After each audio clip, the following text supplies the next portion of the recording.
I decided to become a Freemason because, you know, I saw my father as a Mason and knew that he had been a Mason my entire life.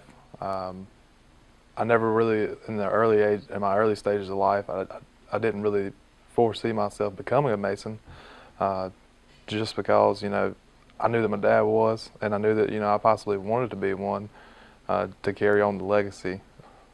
I was slightly, you know, interested in it. Um,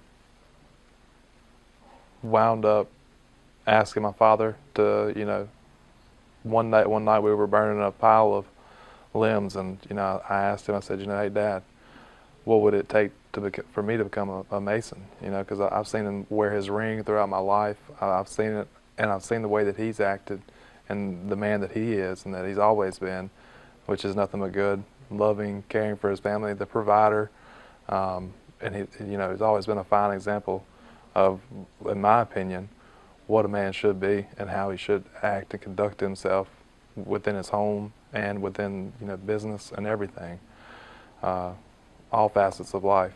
But you know, that's really what led me to be that. And once I grew up, had a full-time job, been working, um, I come to appreciate and recognize that, you know, my dad really was a great man, and I knew that he was a Mason, and I came to the decision on my own, uh, and asked him, said, you know, what would it take for me to become a Mason? Because I want to strive to become as great of a man as he is.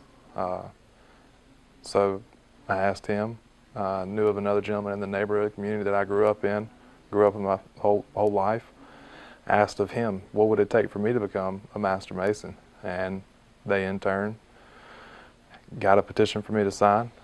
I filled it out, it was turned in, and the lodge heard my petition. They accepted me in, and I have now completed the 3 degrees, and it's been nothing but great. Really enjoyed every bit of it. So many lessons have been taught to me, and I find out continuously over each day something new to be taken away from Masonry. It's been a great undertaking, and I have just recently become the Master Mason, and it's a great feeling. Look forward to continuing my Masonic edifice in all the ways that I can.